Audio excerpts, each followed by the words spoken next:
दुनियाँले सारा यहाँको चाहिँ तपाईको चाहिँ बुद्धिजीवी यहाँको चाहिँ सम्पूर्ण 3 करोड नेपाली जनताले यो राष्ट्रघाती हो, यो देशलाई अहित गर्छ भनेर यो विषय भन्दा भन्दै यो एमसीसी पास गर्ने कुरा फेरि अहिले जसरी चाहिँ तपाईको चाहिँ यो एमसीसी पास गर्ने षड्यन्त्र हुँदैछ, यसको विरुद्धमा अब मलाई लाग्छ 3 करोड नेपाली जनता एक ठाउँमा आउनु पर्छ। मैले तपाईहरुलाई उदाहरण कहाँनिर भन्छु भने कुनै पनि सहयोग एमसीसी का बुदाहरू त्यो हामीलाई राम्रोसँग थाहा छ। अहिले कुरा के हो त भन्दाखेरि चाहिँ यहाँ एमसीसी आउने कुरा होइन, रूपमा एमसीसी हो, सारमा त्यो अमेरिका हो, सारमा त्यो अमेरिकन सेना हो। मैले भन्न खोजेको कुरा के त्यो एमसीसी को टोटल मूल्य कति हो त भने 60 अर्ब रुपियाँ होइन, 60 अर्ब रुपियाँ पैसा लिनको लागि त्यो संसदबाट अनुमोदन गर्नुपर्ने अथवा त्यसलाई चाहिँ तपाईको हाम्रो चाहिँ पार्लियामेन्टले अनुमोदन गर्नुपर्ने, नेपाली जनताले मत जिताएर पठाएको एउटा जुन जनप्रतिनिधिहरूद्वारा अनुमोदन गर्नुपर्ने कुरा हुन्छ कहीँ दुनियाँमा। 60 अर्ब रुपियाँ पैसा लिनको लागि एउटा नेपालीमा उखान छ नि, भैँसी कालो छ, मोटो छ, एकदम राम्रो छ, तर दुध दिँदैन भने त्यो भैँसीको अर्थ छैन क्या। तपाईँ जतिसुकै कुरा गर्नुहोस्, त्यो एमसीसीमा नेपालको इन्ट्रेस्ट छ कि अमेरिकाको इन्ट्रेस्ट छ? तपाईँ हामीले एकदम सिधा सिधा कुरा गरौँ के, सिधा सिधा बहस गरौँ के, यसमा कसको हितमा छ? रूपमा चाहिँ तपाईको चाहिँ के हो त भन्दाखेरि त्यहाँ बाटोको चाहिँ बाटो बनाउने कुरा र चाहिँ यो इलेक्ट्रिसिटीको कुरा जुन तपाईको गरिरहेछ, पावरको कुरा हैन, सारमा चाहिँ तपाईको त्यसमा इन्ट्रेस्ट कसको छ भन्ने कुरा हो के मेजर कुरा। त्यसमा इन्ट्रेस्ट अमेरिकाको इन्ट्रेस्ट छ। तपाईँ हामीलाई राम्रोसँग थाहा छैन। एउटा कुरा के हो भने अहिलेसम्म अमेरिका के गरेर आउँथ्यो नेपालमा भने जहिले पनि भारतको बुई चढेर आउँथ्यो। अमेरिका डाइरेक्ट आउँथेन नेपालको राजनीतिमा, नेपालको चाहिँ पोलिटिक्समा। तर अहिले तपाईले यसो हेर्नुभयो भने यो एमसीसी को मार्फत अमेरिकाबाट सिधा सिधा अब सिधा सिधा यसो हेर्दाखेरि त नेपाल एउटा सार्वभौम मुलुक भने पनि विदेशीहरूको क्रीडा स्थल होला जस्तो, अथवा चाहिँ यहाँ राजनीतिक अस्थिरता गर्ने अथवा एउटा चाहिँ तपाईको प्रयोगशाला होला जस्तो नेपाल यो जो परिस्थिति बनिरहेछ यसको हामीले विरोध गर्नुपर्छ। म के अनुरोध गर्न चाहन्छु भने नेपालका नेतृत्वहरूले पनि यो कुरालाई मनन गरिदिनुपर्छ। तपाईहरुले रूपान्तरण गरिदिनुपर्छ यो कुरालाई। तपाईहरुले गर्नुभएको यो निर्णयलाई एकचोटि पुनर्विचार गर्नुपर्छ एकचोटि। हैन भने इतिहासमा हेर्नुस्, मलाई के लाग्छ भने कुनै बेलामा प्रमाधिपति अथिरथी महारथी भन्थ्यो के। मैले व्यक्तिगत रूपमा मेरो पूर्व राजा ज्ञानेन्द्रसँग कुनै आग्रह पूर्वाग्रह छैन, नेपालको राजनीतिक पार्टीसँग पनि मेरो कुनै आग्रह पूर्वाग्रहको कुरा होइन।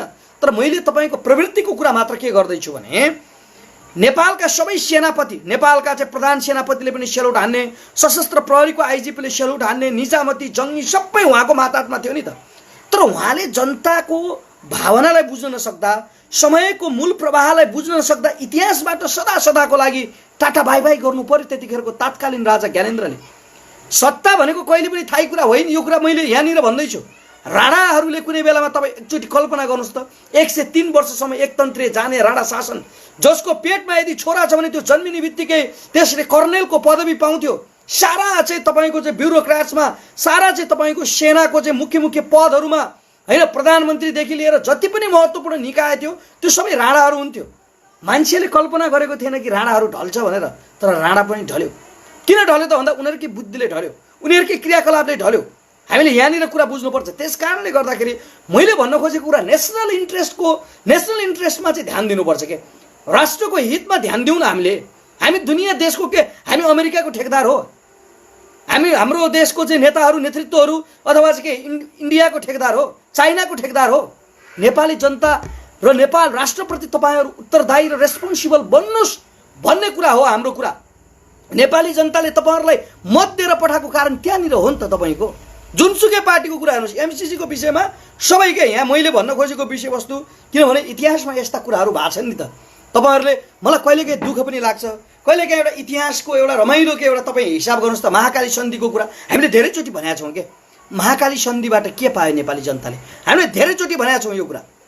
गण्डक सम्झौताबाट के पायो नेपाली जनताले? टनकपुर सम्झौताबाट नेपाली जनताले के पायो? मलाई यो कुरा तपाईँ हामी सबैले एकचोटि बहस र विमर्श गरौँ न। आज छलफल गरौँ त, तपाईँ हामीले एकचोटि डिबेट गरौँ नि त यो कुरामा, हैन? यसको पक्षमा अथवा विपक्षमा के हो त हामीले तर्क गरौँ त। त्यस्तै कुरा त हो। त्यतिखेर पनि महाकाली सन्धिको बेलामा पनि जनताले व्यापक विरोध गर्दा गर्दा गर्दा गर्दा पनि चाहिँ तपाईको चाहिँ त्यो महाकाली सन्धि भयो। टनकपुर सम्झौता पनि व्यापक जनताले विरोध गर्दा गर्दा गर्दा त्यसका बावजुद पनि चाहिँ तपाईँको टनकपुर सम्झौता भयो। गण्डक सम्झौताको कुरा त्यही हो, कोशी सम्झौताको कुरा त्यही हो। त्यस कारणले गर्दाखेरि यस्ता राष्ट्रघाती सन्धि सम्झौताहरू गर्न नेपालको राजनीतिक पार्टी र नेतृत्वहरू किन अग्रसर हुन्छन्? किन तपाईँहरू, मैले त्यो मानेमा चाहिँ भनिरहेको छु कि अथवा तपाईँहरूले हामीलाई बुझाउन नसकेको हो कि हामीले तपाईँहरूलाई बुझाउन नसकेको कुरा हो कि? हेर्नुहोस्, देश कहाँ पुगिसक्यो। अरू अरू अरू मैले भन्न खोजेको कुरा, अमेरिकाले दिएको यो 60 अरबले नेपाली जनताको जीवन स्तरमा ठुलो सुधार हुन्छ? अथवा मानिलिउँ तपाईँको यो 60 अर्ब रुपियाँ पैसा नआउने बित्तिकै सूर्य पश्चिमबाट उदाइहाल्ने हो, नेपाली जनता चाहिँ तपाईँको चाहिँ के बर्बाद भइहाल्ने हो त? हिसाब किताब मैले धेरैचोटि भनिरहेको छु त, धेरैचोटि तपाईँहरूसँग मैले यो फेसबुक लाइभबाट तपाईँहरूसँग सेयर गरिरहेको छु यो विषयवस्तु। 3-4 वर्षको पिरियडमा 600 करोडको त गाडी कति हो? 600 करोड। अस्ति चिया खर्चको मात्र कति अरब पैसा छ ल, हेर्नुहोस् त। हामीले धेरैचोटि भनेको छौँ कि एमसिसीको 60 अर्ब पैसा तपाईँ अमेरिकासँग नमाग्नुहोस् न, नेपाली जनताले दिन्छ क्या। एउटा नेपाली जनताको भागमा 1000-1500 टाउकोमा कति थुपार्नु पर्ने हो, बरु त्यो थुपारिदिनुहोस्। तर राष्ट्रलाई बन्धकी बनाउने काम नगरौँ, किनभने सिधा सिधा कुरा छ नि त। तपाईँ हामीले जतिसुकै के संशोधन गर्ने, त्यहाँ के परिवर्तन गर्ने? सिधा कुरा छ नि त तपाईँको। उसले पैसा जो दिन खोजेको छ त्यो शर्तसहित दिन खोजेको छ, त्यहाँ उसको इन्ट्रेस्ट छ, त्यहाँ उसको स्वार्थ छ। उसको कुरा के हो त भन्दाखेरि चाहिँ अब यो एमसिसीको मुख्य इन्ट्रेस्ट भनेको चाहिँ इन्डो पेसिफिक सैन्य रणनीति भन्छ क्या तपाईँको। हेर्नुहोस् है, यो भनेको कुरा चाहिँ के हो त भन्दाखेरि हाम्रो राष्ट्र सानो भए पनि राजनीतिक हिसाबले, सामरिक हिसाबले यसको बहुत महत्त्व छ क्या। हेर्नुहोस् है, मैले किन भनेको भने हाम्रो छिमेकी राष्ट्र चाइना, हेर्नुहोस् त तपाईँ तीनतिर हेर्नुभयो भने इन्डिया छ, पूर्वमा इन्डिया छ, पश्चिम इन्डिया छ, दक्षिण इन्डिया छ। तपाईँले यता उत्तरतिर हेर्नुभयो भने त्यहाँ के छ त भन्दाखेरि चाइना छ। आज तपाईँले यसो हेर्नुभयो भने आज यो लडाइँ चाहिँ तपाईँको चाहिँ यहाँ एमसिसी आइसकेपछि त यो चाइना र अमेरिका बिचको लडाइँ होला जस्तो, यता इन्डिया र चाहिँ अमेरिकाको गठबन्धन र चाइनासँग लडाइँ होला जस्तो हरेक हिसाबले के मैले भन्न खोजेको कुरा। उसले एउटा यो यसलाई के बनाउन खोजिरहेछ त भन्दाखेरि नेपाललाई बेस बनाउन खोजिरहेछ क्या अमेरिकाले। किनभने दुनियाँमा अहिले चाहिँ तपाईँको आफूलाई सबैभन्दा शक्तिशाली राष्ट्रको रूपमा चाहिँ अमेरिकाले आफूलाई दाबी गर्दै आइरहेको छ। तर तपाईँ हामी सबैलाई के थाहा छ भने अहिले चाइना फेरि चाहिँ एउटा अमेरिकालाई पनि उछिन्ने हिसाबले, राजनीतिक हिसाबले, आर्थिक हिसाबले, सैन्य हिसाबले, सबै हिसाबले मतलब चाहिँ चाइना अगाडि आइरहेछ क्या। यो कुरा चाहिँ के छ त भन्दाखेरि अमेरिकालाई मन परिरहेछ। अथवा ऊ हरेक हिसाबले चाहिँ के हो त भन्दाखेरि चाइनाको पावरलाई, जस्तै तपाईँ यता ताइवानबाट पनि घेरिदिने, यता नेपालबाट पनि घेरिदिने, उसको चाहिँ जति पनि रणनीतिक महत्त्वका ठाउँहरूमा चाहिँ तपाईँको के गर्ने त भन्दाखेरि आफ्नो बेस बनाएर राख्ने। मैले तपाईँलाई आज एउटा उदाहरण भनौँ, म आज भरतपुर गएको थिएँ, एकजना भाइ थाई माटको एकजना साउजी हुनुहुन्थ्यो, उहाँले पनि आज कुरा गर्नुभयो क्या। मैले यो प्रसङ्गको कुरा थिएन क्या, दाइ एमसिसी ल्याउन लागेर मैले सोधेँ, भाइ एमसिसी भने के हो त भने, एमसिसी भने चाहिँ दाइ अमेरिकाबाट त्यहाँबाट कति दिनमा आउँछ उसको कुरा हेर्नुहोस् है। त्यहाँबाट चाहिँ त्यो गाडीमा एमसिसी भनेर लेख्या हुन्छ अरे, त्यहाँ उसको कुरा मान्छेको बुझाइ के, सामान्य एउटा चाहिँ व्यापार बिजनेस गर्ने मान्छेको पनि बुझाइको कुरा मैले तपाईँहरूलाई भन्दैछु। अनि त्यसपछि एयरपोर्टमा पनि कुनै चेक हुन्न अरे, उसको बुझाइको कुरा। अनि जे सामान ल्याए जहाँ लानुपर्ने त्यहाँ सर्लक्क लान्छ अरे। जनताको बुझाइ यस्तो छ कि एमसिसी प्रति कोही पनि पोजिटिभ छैन क्या। भन्न खोजेको कुरा गो ब्याक एमसिसी। अब हाम्रो कुरा के हो त भन्दाखेरि हाम्रो आवाज बोल्ने ठाउँमा त तपाईँहरू पुग्नु भएको छ नि त। सिंहदरबारमा तपाईँ हुनुहुन्छ, भालुवाटारमा तपाईँहरू हुनुहुन्छ भनेपछि तपाईँहरूले बोल्नु पऱ्यो नि त, तपाईँहरूले पो भन्नु पऱ्यो त। जनताले भन्नुपर्ने कुरा, जनताको आवाज त तपाईँले बोल्नु पऱ्यो, तपाईँहरूले भन्नु पऱ्यो गो ब्याक एमसिसी, हामीलाई एमसिसी चाहिएन, गो ब्याक अमेरिका भनिदिनुहोस्। राजदूतलाई बोलाएर राजदूतले त पुरा उल्टो बार्गेनिङ पो गर्छ। हेर्नुहोस् ल, 6 महिना समय चाहिँ के हो ल, एमसिसीलाई ठिकै छ घुर्किला जस्तो के, ल एमसिसी भए पनि ठिकै छ, नभए पनि ठिकै छ, भन्नु त केही छैन। तर 6 महिना जति समय चाहिँ के गर्ने हो, हामी थपौँ कि नथपौँ। मतलब यस्तो इन्ट्रेस्ट सहित जो आइरहेछ यो कुरालाई हामीले चाहिँ के हो त भन्दाखेरि रोकिदिनुपर्छ। एमसिसी ठिक कुरा होइन। हेर्नुहोस्, यो धेरै बहस भइसक्यो क्या, धेरै हामीले यसको बारेमा सडकमा पनि आवाज उठायौँ, सामाजिक सञ्जालमा पनि आवाज उठाइरहेछौँ। यो एमसिसी पास गर्ने कुरा त कुनै हालतमा पनि एउटा देशभक्त नेपालीले इतिहासमा तपाईँले यो लेखेर राख्नु होला। यदि एमसिसी पास चाहे जुनसुकै शर्तमा भए पनि त्यो इतिहासमा भोलि हाम्रा सन्ततिहरूले तपाईँ हामीलाई धिक्कार्ने छन्। हाम्रा सन्ततिहरूले हामीलाई के भन्ने छन् भने हाम्रा अग्रजहरू कस्ता दिमाग नभएका रहेछन्, बुद्धि नभएका रहेछन्, यस्तो राष्ट्रघाती चाहिँ एमसिसी जस्तो चिज नेपालमा ल्याएर गरिदिए, किन आवाज उठाइदिएनन्, किन विरोध गर्दैनन् भनेर हाम्रा भोलिका सन्ततिहरूले, भोलिका जेनेरेसनहरूले यो कुरा भन्न सक्छ। त्यस कारणले गर्दाखेरि सबैले हातमा कलम हुनेले कलम लिएर उठ, मुखमा आवाज हुनेले आवाज लिएर उठ भनेको जस्तै हामीले आवाज भए पनि उठाउनु पर्छ। हामीले सामाजिक सञ्जालबाट भए पनि, सामाजिक सञ्जालबाट अहिले एउटा कुरा के भने अहिलेको डिजिटलाइज दुनियाँ हो। डिजिटलाइज दुनियाँमा हामीले डिजिटलाइज ढङ्गबाट, जस्तै तपाईँले अहिले लडाइँ पनि त हेर्नु भने सेटेलाइटबाट चाहिँ लडाइँ सुरु होला जस्तो स्थिति भयो नि त तपाईँको चाहिँ, होइन? भन्न खोजेको कुरा के भने समयअनुसार हामीले चल्नुपर्छ। सामाजिक सञ्जालबाट पनि हामीले दबाब सिर्जना गर्नुपर्छ, सबैले सेयर गर्नुपर्छ। No MCC go back America, यो सबैले लेख्नुपर्छ। यहाँ एउटा कुरा के हो त भन्दाखेरि जनताको तागत के हो भन्ने कुरा जनताले देखाउनुपर्छ। जनता सुतेर बस्नु हुँदैन। चाहिने कुरामा के एउटा कुरा मैले ठिक छ, यो एमसिसीको कुरामा त जराकजुरुक उठ्नुपर्छ। सुतेर बसेको मान्छे उठ्नुपर्छ, उठेर बसेको मान्छे हिँड्नुपर्छ, हिँडेको मान्छे दौडिनुपर्छ। यो मेरो तर्क त हेर्नुहोस्, मलाई लाग्छ यो मेरो मात्र तर्क होइन, तपाईँहरू सबैको तर्क हो। त्यस कारणले गर्दाखेरि एमसिसीको विषयमा तपाईँ हामी सबैले अहिले सामाजिक सञ्जालबाट, किनभने अहिले पारित भइसकेको कुरा छैन, पारित हुने वातावरण र माहौल जो बन्दैछ, यसलाई हामीले निस्तेज गर्नको लागि सामाजिक सञ्जालमा हामीले यसलाई व्यापक विरोध गरौँ, व्यापक भण्डाफोर गरौँ, सबैले अध्ययन गरौँ। एकचोटि ल मैले एउटा कुरा, यो मैले भनेको कुरा होइन के, एमसिसीको विरोध के हामीमा चेतना छैन अथवा अरू यहाँका बुद्धिजीवीहरूमा चेतना छैन? स्वयं अमेरिकाको मान्छेले, तपाईँहरूले भिडियो हेर्नुहोस् न लाइभमा, अमेरिकन चाहिँ तपाईँको चाहिँ उहाँको प्रोफेसरहरूले एमसिसी नेपालको हितमा छैन अथवा यी गरिब राष्ट्रहरूको हितमा छैन, त्यसमा अमेरिकाको इन्ट्रेस्ट छ भने सिधा सिधा भनिरहेछ त त्यो कुरा, होइन? त्यस कारणले गर्दाखेरि मलाई के लाग्छ भने एमसिसी एकचोटि सबैले अध्ययन गर्नुपर्छ क्या। हरेक नेपाली जनताले डिबेट गर्नुपर्छ, हरेक नेपाली जनताले तर्क गर्नुपर्छ, हरेक नेपाली जनताले बहस गर्नुपर्छ। सडकमा ल सडकमा आएर बहस गर्ने भने सडकमा गर्ने, सिंहदरबार अगाडि आएर बहस गर्नुपर्छ भने सिंहदरबार अगाडि गर्ने, बालुवाटार अगाडि आएर चाहिँ बहस गर्नुपर्छ भने बालुवाटार अगाडि गर्ने, तर बहस गर्नुपर्छ, एकचोटि अध्ययन गर्नुपर्छ। यसको अर्थ के नेपाली जनतामा चाहिँ कुनै दिमागै छैन, कुनै चेतनै छैन। मैले हाम्रो राजनीतिक पार्टीको नेतृत्वहरूलाई भन्छु कि मैले एकचोटि हेर्नुहोस्, हिजो एउटा भिडियो हेरेको थिएँ, साह्रै भावुक बनायो क्या त्यो भिडियो। तपाईँहरू कसैलाई चाहिन्छ भने म पठाइदिन्छु। 1945 मा हिरोसिमा, जापानको हिरोसिमा र नागासाकी भन्ने ठाउँमा दुईटा बम पड्काएको के, little boy and fat boy भन्ने बम, जुन बमको प्रभाव आजसम्म पनि जापानमा देखिन्छ। त्यसको प्रभावले आजसम्म पनि मान्छेहरूलाई क्यान्सर हुने, त्यहाँ जन्मिने बच्चाहरू विकलाङ्ग हुने अथवा चाहिँ तपाईँको चाहिँ अलिकति चाहिँ भनौँ न अपाङ्ग जन्मिने, त्यो भएको छ। तर आज त्यही जापान तपाईँले हेर्नुभयो भने जापानमा मेट्रो ट्रेन कहिलेबाट, बुलेट ट्रेन कहिलेबाट सुरुवात भएको हिसाब गर्नुहोस् त। 1964 बाट त्यतिखेर 200 किलोमिटर पर आवर चल्ने बुलेट ट्रेन जापानले 1945 मा त्यत्रो बम हान्यो। कुनै मान्छेले कल्पना गरेको थिएन के। विश्वयुद्ध, दोस्रो विश्वयुद्ध त हारेको हो नि त, जापानले आत्मसमर्पण गरे हो नि त, सरेन्डर गरे हो नि त। आज यस्तो राष्ट्र छ अनि आज हामीलाई के लाग्छ भने एउटा हामीलाई रेलको राजनीति अथवा के को राजनीति, अथवा आज नेपालको स्थिति हेर्नुहोस् त, राम्रोसँग बाटो छैन हाम्रो। तपाईँ एकचोटि कल्पना गर्नुहोस्, यही इन्डिया जानुहोस् त। मैले विरोध गरेको कुरा होइन क्या, यो रियालिटीको कुरा। एउटा नागरिक हुनुको नाताले हाम्रो राष्ट्र पनि धनी हुनुपर्छ, हाम्रो नागरिक पनि त धनी हुनुपर्छ, हामी पनि त समृद्ध हुनुपर्छ, हामीलाई पनि त माया छ आफ्नो देशप्रति, आफ्नो राष्ट्रप्रति। हामीलाई पनि त लाग्छ हाम्रो राष्ट्र विकसित होस्, हाम्रो राष्ट्र राम्रो होस् भन्ने चाहना हामीलाई छैन त? तपाईँ हामी सबैलाई छ नि त। आज तपाईँले यही इन्डिया हेर्नु भने त्यहाँको चाहिँ हेर्नुहोस् त, त्यहाँको नेसनल हाइवे कस्तो छ, हाम्रो नेसनल हाइवे कस्तो छ।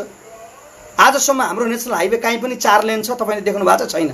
त्यो पनि फाटेको लुगा टालेको जस्तो बाटो हेर्नुहोस्, ठाउँ ठाउँमा टालेको, कुनै स्तरीय छैन। अहिले कमसेकम चाहिँ एउटा सपना हुनुपर्छ क्या। 1964 मा त्यत्रो बम हानेको जापानमा आज उसले त्यसको 10-15 वर्षपछि 220 किलोमिटर पर आवर चल्ने रेल उसले बनाउन सक्छ। रेल बनायो भने आज कति वर्षपछि हिसाब गर्नुहोस् त, 1964 पछि आज 1920 को सेरोफेरोमा छ। आजसम्म हाम्रो नेपालमा एउटा रेल छैन। हामी कहाँ छौँ? हामी कुन दुनियाँमा छौँ? हामी कुन संसारमा छौँ?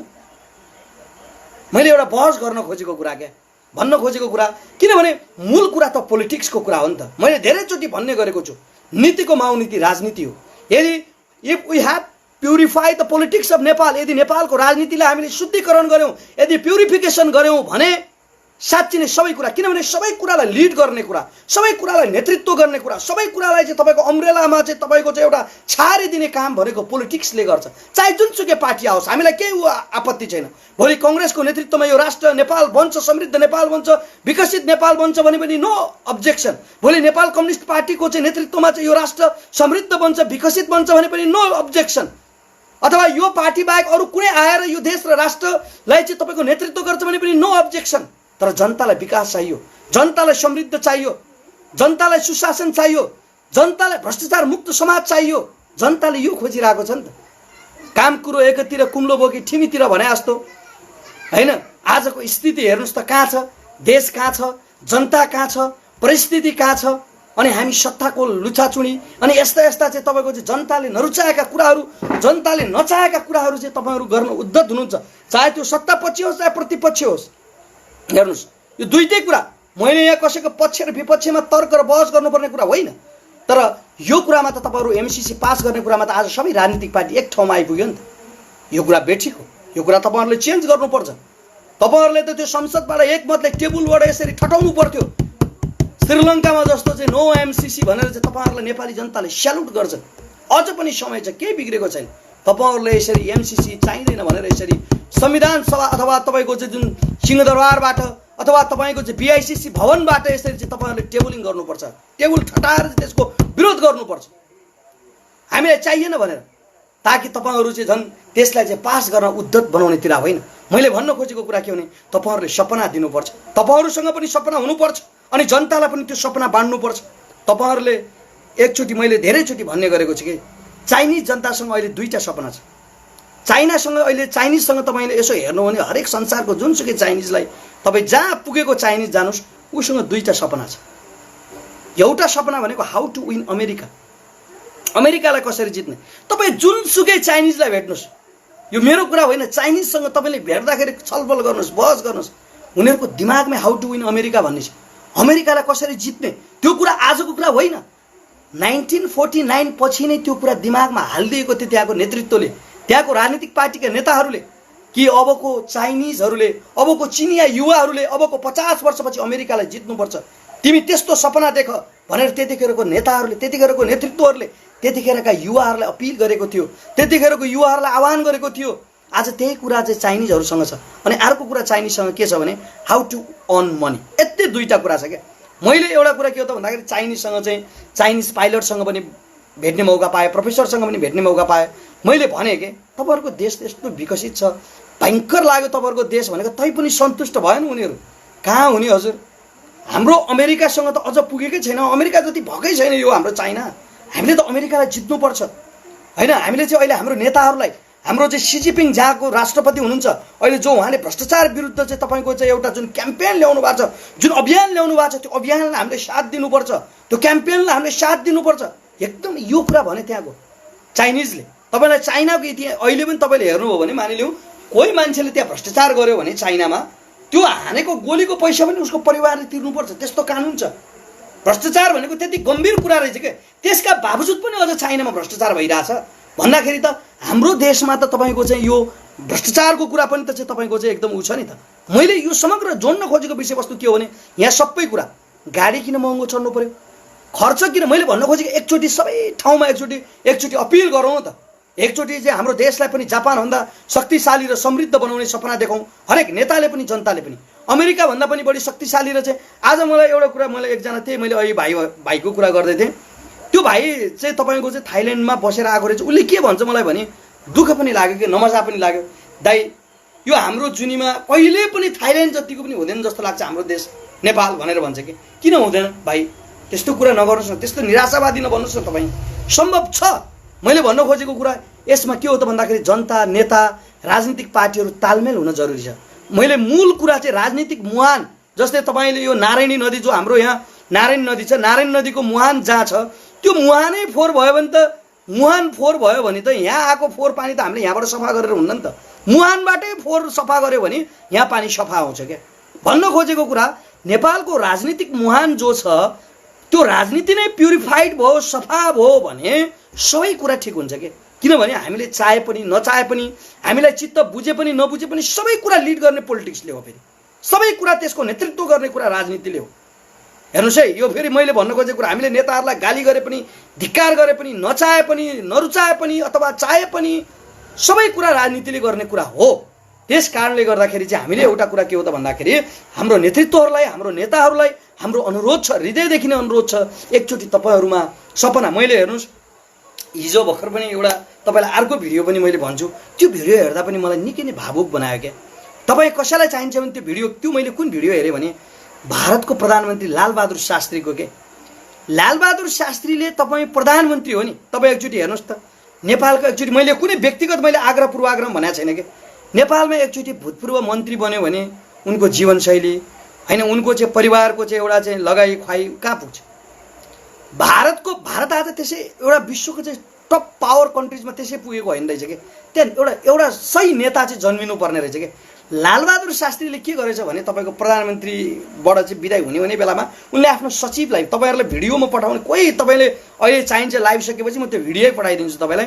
अनि लालबहादुर शास्त्रीले आफ्नो सचिवलाई भनेछ के भनेछ भने मलाई एउटा चाहिँ श्रीमतीले पनि उनको श्रीमतीले पनि एउटा गाडी त चाहिन्छ बुढा हैन, अब तपाईँ एउटा जे भए पनि प्रधानमन्त्री अब चाहिँ यो ऊ हुन लागिसकेको मान्छे एउटा गाडी त चाहिन्छ तपाईँलाई भनिसकेपछि उनले जब प्रधानमन्त्रीबाट राजीनामा दिए त्यतिखेर चाहिँ तपाईँको भारू 12,000 पर्ने रहेछ त्यो गाडीको। हेर्नुहोस् उनीसँग जम्मा पैसा रहेछ 7,000 रुपियाँ। उनले मरेपछि पनि चाहिँ तपाईँको मरुन्जेलसम्म पनि त्यो लालबहादुर शास्त्रीले तपाईँको चाहिँ त्यो गाडीको पैसा तिर्न सकेन छ क्या त्यो किस्ता। यो एकदम रियल कुरा।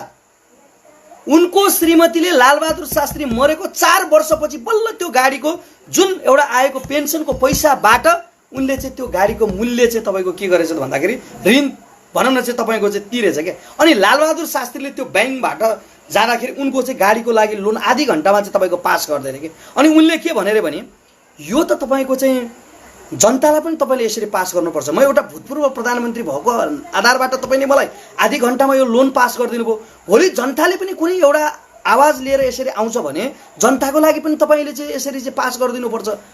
अथवा मैले भन्न खोजेको विषयवस्तु के नेता त्यति सरल हुनुपर्छ क्या।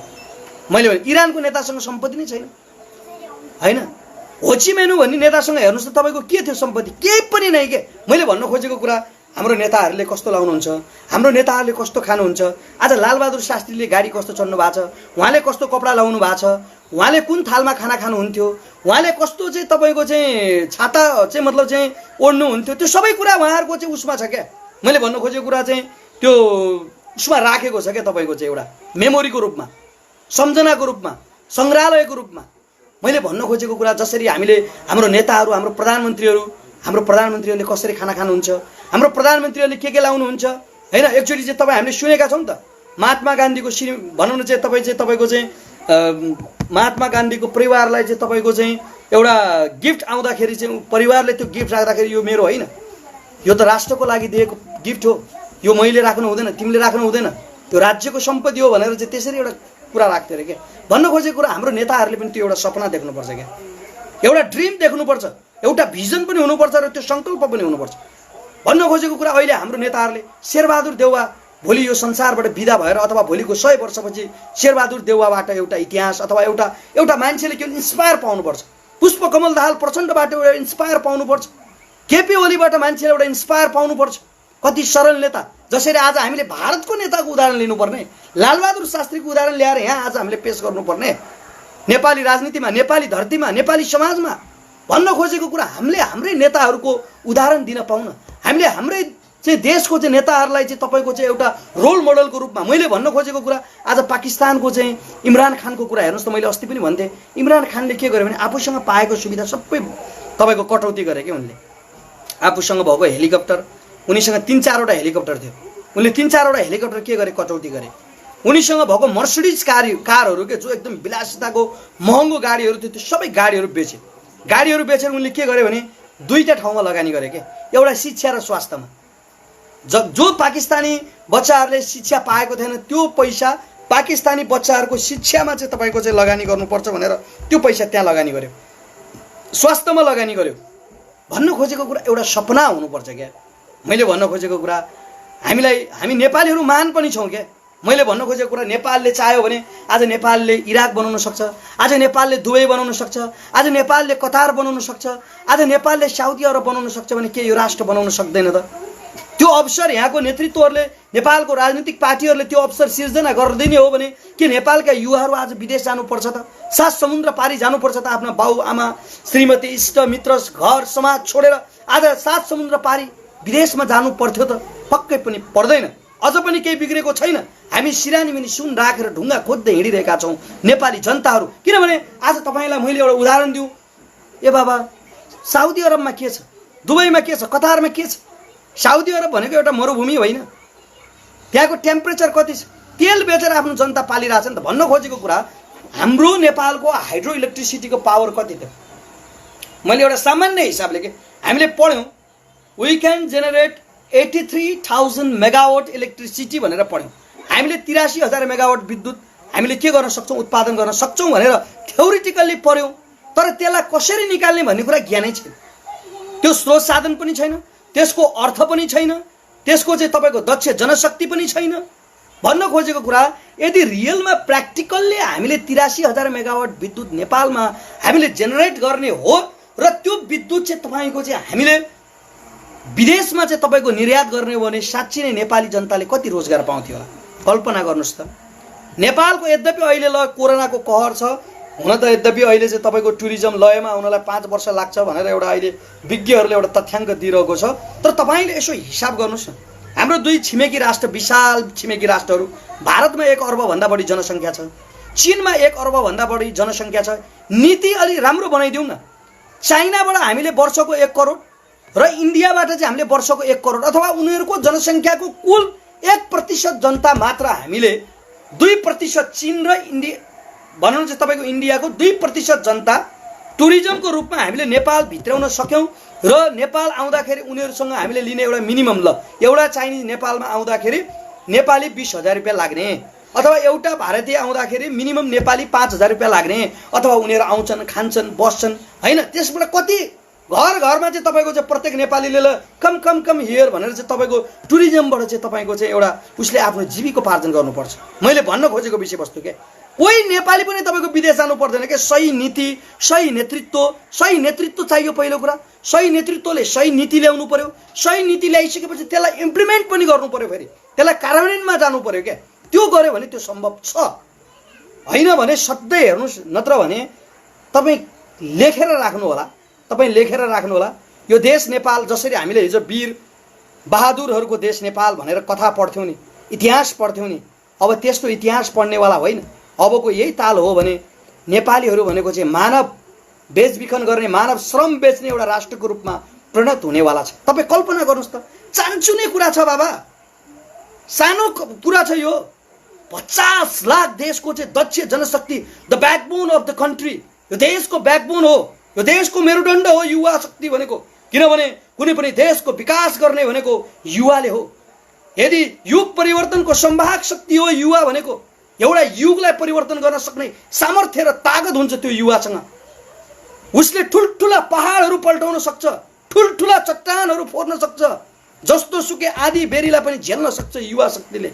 अनि आज त्यो शक्ति आज कहाँ छ? 50 लाख कतिपय ठाउँमा त मरेको मान्छेहरूको लास उठाउने युवा छैन भन्ने सुनेका छौँ हामीले समाचारमा। यो दुःखदायी कुरा होइन? हामीलाई त दुःख लाग्नुपर्छ नि त, हाम्रो नेतृत्वहरूलाई त दुःख लाग्नुपर्छ नि त। देशका युवाहरू, होनहार युवाहरू, नौजवान युवाहरू होइन, यो देशको चाहिँ ब्याकबोनहरू आज चाहिँ तपाईँको साउदीमा, दुबईमा, कतारमा गीत हेर्नुहोस् त। गीत पनि कस्तो बनाएको छ, मान्छेलाई यो 40 कटेसी रमाउला भन्ने गीत त्यसै चल्या हो।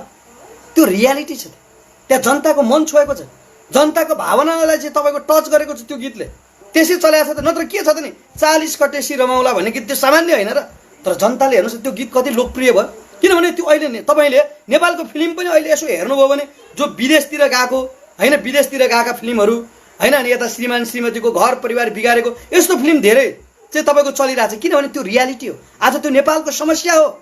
त्यो समस्या देखाउँदाखेरि चाहिँ तपाईँको हरेक कुरा चाहिँ आज चाहिँ तपाईँको चाहिँ मार्केटिङ भइरहेछ, त्यसको चाहिँ व्यापार भइरहेको छ। मैले भन्न खोजेको विषयवस्तु के, त्यस कारणले गर्दाखेरि चाहिँ आज नेपाली युवाले 40 कटेसी रमाउला भन्ने गीतलाई चाहिँ बडा मार्मिक बनाएर, अथवा नेपाली यहाँका चाहिँ बुवा आमा दाजुभाइ दिदीबहिनीहरूले नेपाली युवाहरूले त्यो गीत मन पराउनु पर्ने स्थिति हो त त्यो। आज तपाईँले कुन अमेरिकन यहाँ काम गर्न आउँछन्, अथवा कोही चाहिँ तपाईँको चाहिँ युरोपियनहरू यहाँ काम गर्न आउँछन्, घुम्न आउँछन्, 1,000 2,000 डलर ल्याउँछन्, 2-4 हजार 5-10 हजार चाहिँ तपाईँको वर्षको खर्च गर्छन्, अनि फेरि आफ्नो देशमा जान्छन्। मैले अस्ति एकजना चाहिँ तपाईँको जर्मनीको एकजना दिदीसँग गफ गरेँ क्या मैले, के छ दिदी तपाईँसँग के गरिराख्नु भएको छ, कसो गरिराख्नु भएको छ भनेपछि उहाँले भन्नुभयो क्या, मलाई त केही टेन्सन छैन, उहाँले ग्रिन कार्ड लिइसक्नु भएको रहेछ, सबै कुरा गभर्मेन्टले व्यवस्था गर्ने रहेछ क्या। तपाईँको बुढेसकाल लागिसकेपछि मिनिमम 1,000 रुपियाँ 1000 US डलर दिँदो रहेछ क्या त्यहाँ। छोराछोरी नभए पनि ढुक्क रहेछ क्या त्यहाँ। कुनै सिस्टम, सबै कुरा सिस्टममा छ। तपाईँ आज मैले भन्न खोजेँ अब यो कुरा गर्ने कि नगर्ने, जापानिजहरूले प्रयोग गर्ने टोयलेट र नेपालीले प्रयोग गर्ने टोयलेट एउटै छ त? तपाईँ हिसाब गर्नुहोस् त एउटा उदाहरणको लागि। अनि हामी कहाँ छौँ?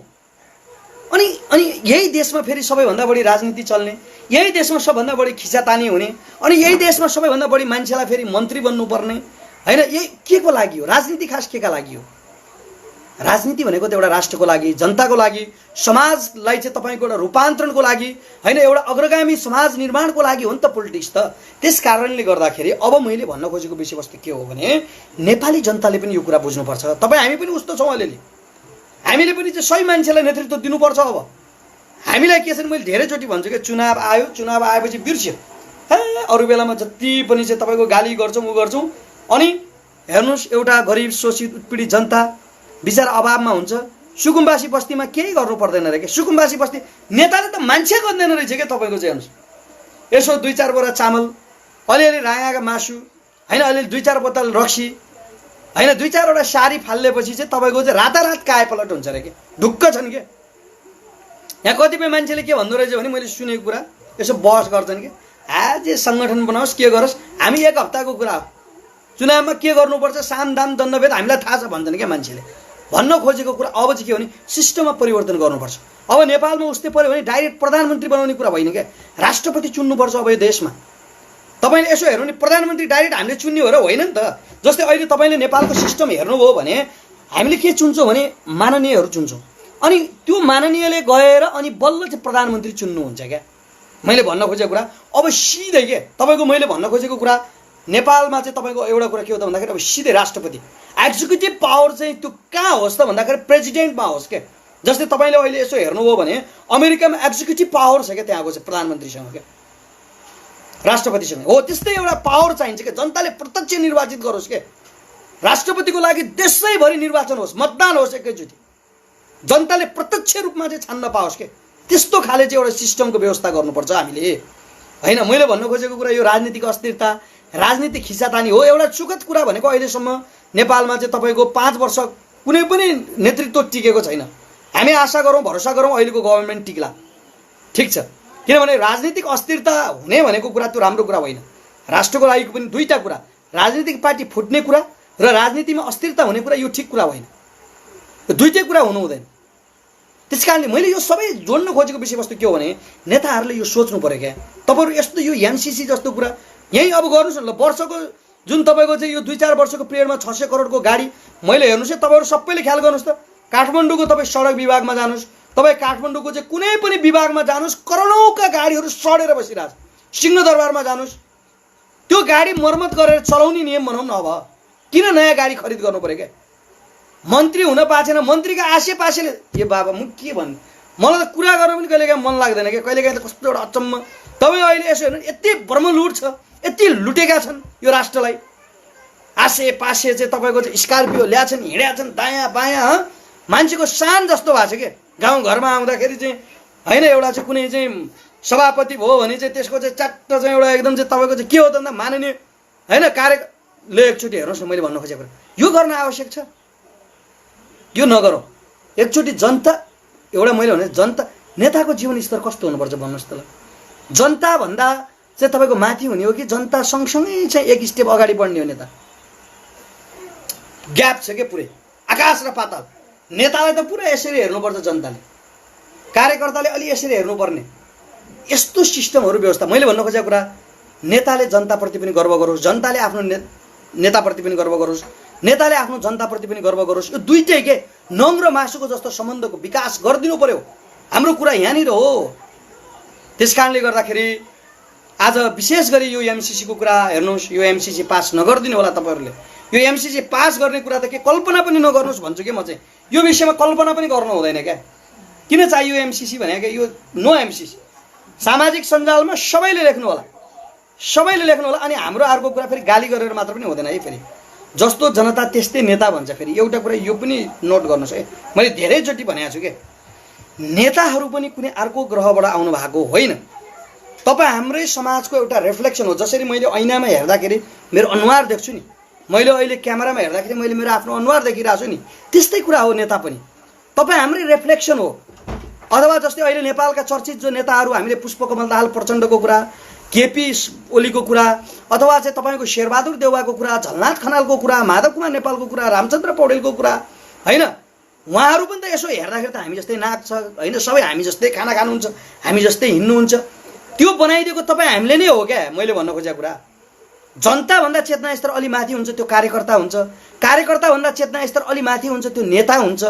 त्यस कारणले गर्दाखेरि जनताले पनि चाहिँ तपाईँको सुधार दिनुपर्छ क्या, जनताले पनि रूपान्तरण गरिदिनुपर्छ क्या तपाईँको चाहिँ।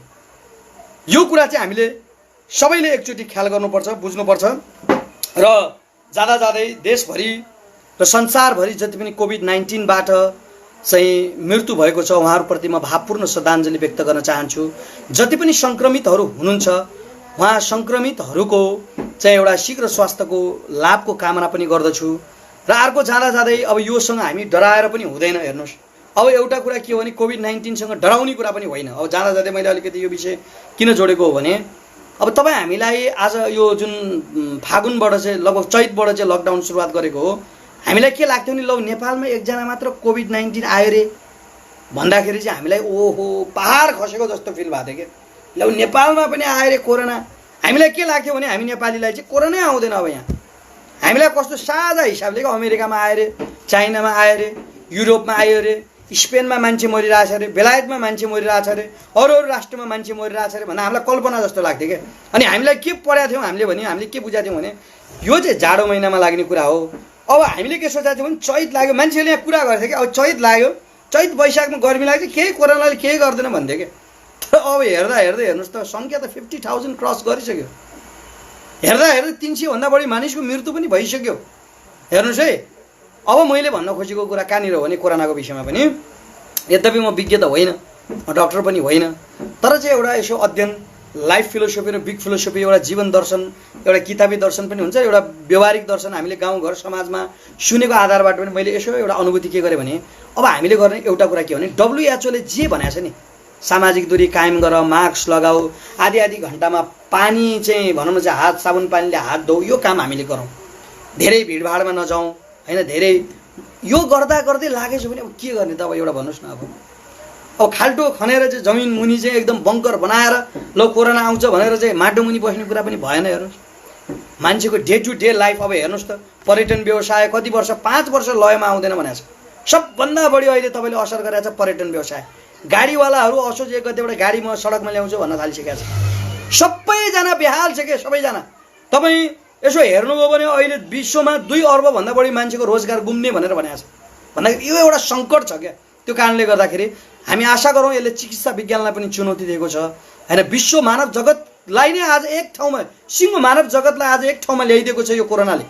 हामी मानिसहरू विभाजित भएर होइन, हामी एकताबद्ध भएर, हामी एक भएर, हामी युनाइटेड भएर, हामी एकताबद्ध भएर चाहिँ तपाईँको चाहिँ एउटा कुरा के हो भने हामी अगाडि बढ्नुपर्छ। र अर्को कुरा चाहिँ फेरि यहाँ कहिलेकाहीँ मलाई यो कोरोनाको कुरा चाहिँ म फेरि रियालिटीमा बोल्ने मान्छे। हेर्नुहोस् है, यो अब दुनियाँले अमेरिकाले कन्ट्रोल गर्न नसकेको कुरा, होइन, तपाईँको चाहिँ जापानले गर्न नसकेको कुरा, जर्मनीले गर्न नसकेको कुरा, बेलायतले गर्न नसकेको कुरा हाम्रो अहिलेको यो ओली सरकारले मात्र चाहिँ कन्ट्रोल गर्ला। औषधि नै आज नि गर्ने के ल भन्नुहोस् न, तपाईँको के गाली गर्ने। मैले भन्न खोजेको कुरा के एउटा कुरा के हो भने अहिलेको सरकारलाई हामीले के चाहिँ भन्न मिल्छ भने कमसेकम राहत दिनुहोस्। कि त पाकिस्तानको प्रधानमन्त्री चाहिँ इमरान खानको एकचोटि भाषण सुन्नु, पाकिस्तानमा लकडाउनै नगरी कोरोना नियन्त्रण हो। इमरान खानको एकचोटि इन्टरभ्यू सुन्नुहोस् त, अथवा त्यो उहाँले गरेको भाषण। होइन भने जब लकडाउन गरिसकेपछि, निषेधाज्ञा गरिसकेपछि हाम्रो देश भनेको पाकिस्तानको अस्ति प्रधानमन्त्री इमरान खान के हुन त उनी पहिला क्रिकेट खेलाडी हुन्, होइन, उनी क्रिकेट उनको नेतृत्वमा चाहिँ विश्वकप पनि जित्यो। तर एउटा भिजन छ क्या इमरान खानमा के। हाम्रो पाकिस्तानमा चाहिँ उनले भने क्या हाम्रो पाकिस्तानमा मजदुर छन्, किसान छन्, होइन, चाहिँ साइकल चलाएर हिँड्ने चाहिँ तपाईँको मजदुरहरू छन्, रिक्सा चलाएर हिँड्ने मजदुर छन्। यो सम्भव छैन। हामी सम्पन्न पनि छैनौँ, हामी राहत पनि दिन सक्दैनौँ। त्यस कारणले गर्दाखेरि कोरोनालाई आफैले जित्ने हो, कोरोनासँग आफै सचेत हुने हो भनेर चाहिँ उहाँले भने जस्तै कि त्यो भन्नु पर्यो। अबको कुरा के हो त भन्दाखेरि चाहिँ लकडाउनको विकल्प के हो त? सधैँ लकडाउन मात्र गरेर हुन्छ त? हुँदैन। जनता आजित भइसक्यो के, बुझ्नु भएन? अब आज तपाईँहरूले यो महत्त्वपूर्ण समय दिइदिनु भयो, त्यसको लागि म हृदयदेखि नै धन्यवाद दिन चाहन्छु। ठिकै छ, हरेक विषयलाई हेर्ने मैले तपाईँहरू कसैको पनि यो जति पनि उल्लेख्नु भएको छ, तपाईँहरूले यहाँ कमेन्टहरू गर्नुभएको छ, कमेन्ट मैले पढ्न पाएको छैन। तर मैले हेर्दा हेर्दै यहाँ यो बन्द कोठामा बसेर आफ्नो भ्युज भने यस्ता कुराहरू। एउटा कुरा के भने मान्छेले आफ्नो हरेक मान्छे हेर्नुहोस् है, सकारात्मक भित्र नकारात्मक, नकारात्मक भित्र सकारात्मक, पोजिटिभ भित्र नेगेटिभ, नेगेटिभ भित्र पोजिटिभ, हरेक कुरालाई हामी द्वन्द्वात्मक ढङ्गबाट हेर्नुपर्छ होइन। जहाँ अँध्यारो हुन्छ अँध्यारो देख्ने, उज्यालो नदेख्ने गर्ने, अथवा अधिभूतवाद भन्छ क्या तपाईँको होइन, जङ्गल देख्ने रुख नदेख्ने होइन, जाँदा ओह्रालो देख्ने आउँदा उकालो नदेख्ने, त्यो गरेर हुँदैन। हरेक मान्छेको आफ्नो होइन, मान्छेलाई हेर्ने दृष्टिकोण आफ्नो हुन्छ क्या। मैले धेरैचोटि उदाहरण दिएको छु क्या, एउटा साइकल र मोटरसाइकल ठक्क्यो, सत्य कुरा त साइकल र मोटरसाइकल ठक्क्यो, यो सत्य कुरा हो नि। तर त्यहाँ 100वटा मान्छेको 100वटा दृष्टिकोण हुन्छ। कसैले भन्छ होइन साइकल यसरी आएको थियो, साइकलको गल्ती हो भन्छ, कसैले होइन मोटरसाइकलको गल्ती हो भन्छ। मान्छे पछिका कुरा हुन्छ। त्यस कारणले गर्दाखेरि हामीलाई हेर्ने सन्दर्भमा, हामीलाई बुझ्ने सन्दर्भमा मान्छेका आफ्नै बुझाइ हुन्छ। यो लोकतन्त्रमा, गणतन्त्रमा अभिव्यक्तिको स्वतन्त्रता छ, विचारको स्वतन्त्रता छ, हरेक मानिसलाई आफूले लागेको कुरा प्रष्टसँग राख्न पाउँछ। तर लोकतन्त्र र गणतन्त्र छ भन्दैमा अमर्यादित र अशिष्ट ढङ्गबाट चाहिँ राख्नु भएन। ठिकै छ, मान्छेले आफ्नो तरिकाबाट हेर्ने हो, बुझ्ने हो। यो समाज, यो राष्ट्र, यो देश भनेको कसैको वीरता पनि होइन, प्यावा पनि होइन, कसैको दाइजो पनि होइन। तपाईँ हामी 3 करोड नेपाली जनताको साझा सम्पत्ति हो, साझा चाहिँ एउटा कर्मथलो, जन्मथलो पनि हो यो होइन। हामीलाई गर्व छ हाम्रो राष्ट्रप्रति, हाम्रो यहाँका सबै दाजुभाइ दिदीबहिनीहरूप्रति। आज हिमाल, पहाड, तराई सबै एक ठाउँमा आउनुपर्छ होइन। यो कुरा पनि म राख्न चाहन्छु। र जाँदा जाँदै यो कोभिड-19सँग हामी सबै जनताहरू, दाजुभाइ दिदीबहिनीहरू एक हुँदै यसलाई जितौँ। र अन्तिममा नो एमसिसी चाहिँदैन, गो ब्याक अमेरिका। किनभने एमसिसी आउने भनेकै अमेरिका आउने कुरा हो। किनकि एमसिसी आउने भनेकै मूलभूत रूपमा चाहिँ तपाईँको चाहिँ त्यहाँ तपाईँले त्यो बुँदा हेर्नुभयो भने उसले एमसिसीबाट बनेका जति पनि परियोजनाहरू छन्, ती परियोजनाको चाहिँ सुरक्षाको लागि भनेर चाहिँ तपाईँको चाहिँ उसले हतियार ल्याउने भनेर कुरा गरेको छ कि हतियार ल्याउने भने के हो त? मैले एउटा उदाहरण दिन खोजेको कुरा के, हतियार ल्याउने भने चाहिँ हतियार ल्याउने भने हतियार चलाउने ड्राइभर आउँछ कि आँखाको डाक्टर आउँछ कि पेटको डाक्टर आउँछ, को आउँछ हतियार चलाउनु? हतियार कसले चलाउँछ? अथवा तपाईँको उनीहरूको M16 भन्ने हतियार आयो, त्यो M16 कसले चलाउँछ त ल भन्नुहोस् त? भन्दाखेरि सेनाले चलाउँछ। वेल ट्रेन्ड मेन पावर अथवा CIA। यसो हेर्दाखेरि सेनाको भेषमा नआए नि CIA आए पनि आउनु त अमेरिकन सेनै आयो नि त, उनीहरूको इन्ट्रेस्ट आयो नि त। धेरै कुरा छ क्या तपाईँको। अनि यो कुरा यदि जाब 60 अरब पास गर्नको लागि संसदबाट अनुमोदन गर्नुपर्ने रे। नेपालको संविधानभन्दा ठुलो हो MCC, त्यो होइन नि त। नेपालको संविधानलाई नै यत्रो चाहिँ तपाईँको चाहिँ यो त नेपाली जनताको अभिमत हो नि त, नेपाली जनताको पुँजी हो नि त संविधान भनेको त। त्यो एउटा चाहिँ सम्पत्ति हो नि त। त्योभन्दा पनि ठुलो, त्योभन्दा पनि टलेस्ट बनाएर राखिदिने MCCलाई, त्यो कुरा त राम्रो होइन नि त। हामीले यो कुराको विरोध गरे हो क्या। अनि के चेन्ज गर्ने? अमेरिकाको कुरा के छ भने सिधा कुरा उसले भनेको छ, ए कमा फुल स्टप एउटा पनि दायाँ बायाँ चेन्ज हुँदैन, केही पनि हुँदैन, तिमी माने मान नमाने नमान चेन्ज हुँदैन भनेको छ। त्यस कारणले गर्दाखेरि चाहिँ यो MCC पनि हामीलाई चाहिएन। तपाईँहरूले आफ्नो खर्च कटौती गर्नुहोस्, लालबहादुर शास्त्रीबाट सिक्नुहोस्, इमरान खानबाट सिक्नुहोस्, खर्च कटौती गर्नुहोस्। सामान्य जीवन मैले धेरैचोटि भन्ने गरेको छु, कहिलेकाहीँ त रिस पनि उठ्यो होला है। अब देशमा यत्रो सांसद किन आवश्यक छ? कोही सांसदज्यूले हेरिराख्नु भएको छ भने कति यसले सांसदको विरोध गरे भन्नु होला। मैले त्यस्तो विरोध पनि गरे होइन क्या। ठिक छ, सांसद आवश्यकता छ, तर आवश्यकता छ भनेर यत्रो विधि तपाईँ प्रतिनिधि सभामा त्यत्तिकै छ सांसद, तपाईँ राष्ट्रिय यो हाम्रो चाहिँ प्रदेश सरकारमा हेर्नुहोस् त 850 प्रतिनिधि सभा र राष्ट्रिय सभाको सांसदको मात्र हिसाब तपाईँले हेर्नुहोस् 850 वर्षको कति हो भने 50-60 अर्ब रुपियाँ त खर्च त तपाईँको चाहिँ त्यो सांसदको तलब र भत्तामा मात्र जान्छ क्या। तपाईँको खर्च कटौती गराउनु बाबा। मैले भन्न खोजेको कुरा तालमेलै मिलिरहेको छैन। प्रदेश सरकार, स्थानीय सरकार, तपाईँको चाहिँ अनि केन्द्र सरकारलाई हेर्नुहोस् त अहिले एक प्रकारले कहाँ तालमेल मिलेको छ? तपाईँले कहाँ प्रत्याभूत गर्नु भएको छ आज सरकारको, स्थानीय सरकारको अथवा तालमेल मिलेको प्रदेश सरकारको? कहीँ तालमेल तपाईँले फिल गर्नु भएको छ त? त्यो छैन नि त। भन्न खोजेको कुरा अब चाहिँ यस्तो कुराहरूलाई पनि परिमार्जन धेरै चाहिएन क्या। ल प्रदेशै भए पनि यत्रो 150-200 सांसद किन चाहियो क्या? 30 जनाले एउटा प्रदेश होल्ड गरे भइहाल्यो त। एउटा जिल्लामा एउटा सांसद अथवा 2टा होइन, पहिला भइरहेको थियो, चलिरहेको थियो। यहाँ त रोजगार दिने जस्तो क्या। अब चाहिँ नेताहरूलाई चाहिँ तपाईँको यसो चाहिँ अब कार्यकर्ताहरूलाई चाहिँ सांसद बनाइदियो। मैले यो फेरि विरोध गराएन कि, रियालिटीको कुरा गरे। यो कुरा पनि कम गरौँ, त्यहाँ खर्च गरौँ न। अनि MCCमा लाग्ने पैसा चाहिँ बरु चाहिँ किन त्यहाँ गर्ने, त्यताबाट चाहिँ खर्चको गरौँ होइन। चाहिँ तपाईँको चाहिँ बरु यता सिमानाको कुरा छ, हाम्रो नेपाली सेनालाई कसरी चाहिँ तपाईँको चाहिँ वेल ट्रेन बनाउने। उहाँ अस्ति हेर्नुहोस् त भारतको रक्षा मन्त्री राजनाथ सिंह राफेल ल्याउँदाखेरि उहाँ फुलेर कसरी एकदम चाहिँ पुरा कति गौरवान्वित छन् उनीहरू। कतिवटा राफेल आएर उहाँ पूजा गरिरहेको थियो। हाम्रो नेपाली सेनाको स्थिति के छ ल हिसाब गरौँ त। त्यही भारतले दिएको SLR, इन्साट, GPMG, LMG लिएर अनि भारतसँगै लड्न सक्छ, चीनसँग लड्न सक्छ। रियालिटी कुरा, ल साँचो कुरा भन्दैछु, भोलि साँच्ची नै चाह्यो भने 24 घण्टामा क्याप्चर गरिदिन्छु उस्तै पऱ्यो।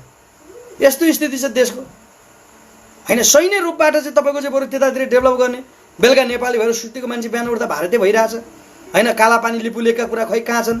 तपाईँको चाहिँ 1700 चाहिँ तपाईँको चाहिँ 1750 किलोमिटर चाहिँ सेरोफेरो चाहिँ तपाईँको टेरिटरी जो तपाईँको बोर्डर छ त्यहाँ दिनदिनै मिचिक यस्तो न्युज हुँदैन। ल तपाईँ कान्तिपुर हेर्नुहोस्, अन्नपूर्ण हेर्नुहोस्, नागरिक हेर्नुहोस् अथवा नयाँ पत्रिका हेर्नुहोस्, एउटा न एउटा न्युज कहीँ न कहीँ भारतले कि त नेपालीलाई चाहिँ त्यहाँ उता जाँदाखेरि चाहिँ सामान किन्न जाँदाखेरि दुर्व्यवहार गर्यो, कि पिट्यो, अथवा कि चाहिँ त्यहाँ तपाईँको चाहिँ बोर्डरमा रोकिदियो, अथवा चाहिँ आज पिलर सारिदियो, अथवा यो गरिदियो, अथवा यहाँ आएर दुर्व्यवहार गर्यो, कहिले एसएसबी पस्यो, कहिले यो गर्यो। समाचार हेर्नुहोस् त, यस्तो समाचार मात्र सुनिराख्नुपर्ने हामीले। यतातिर ध्यान जानु पर्दैन तपाईँहरूको।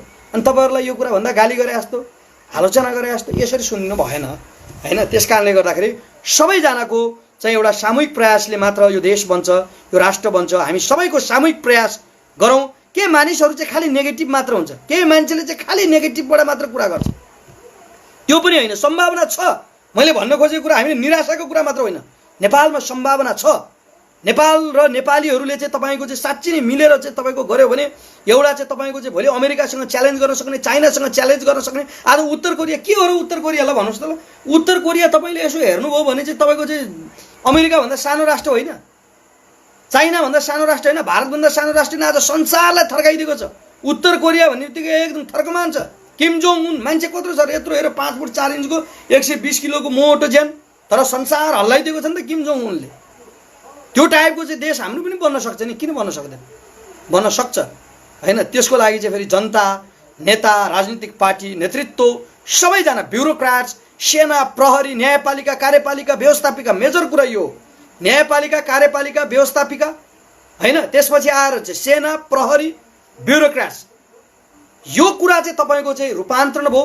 यो कुराले चाहिँ तपाईँको चाहिँ सुधार गरियो भने बल्ल यो देश बन्छ, बल्ल यो राष्ट्र बन्छ भन्ने कुरा राख्दै महत्त्वपूर्ण समय दिनुभयो। यसको लागि हृदयदेखि नै म चितवनबाट सरोज भण्डारी धन्यवाद दिँदै तपाईँहरूसँग बिदा हुन चाहन्छु। हस्त नमस्ते।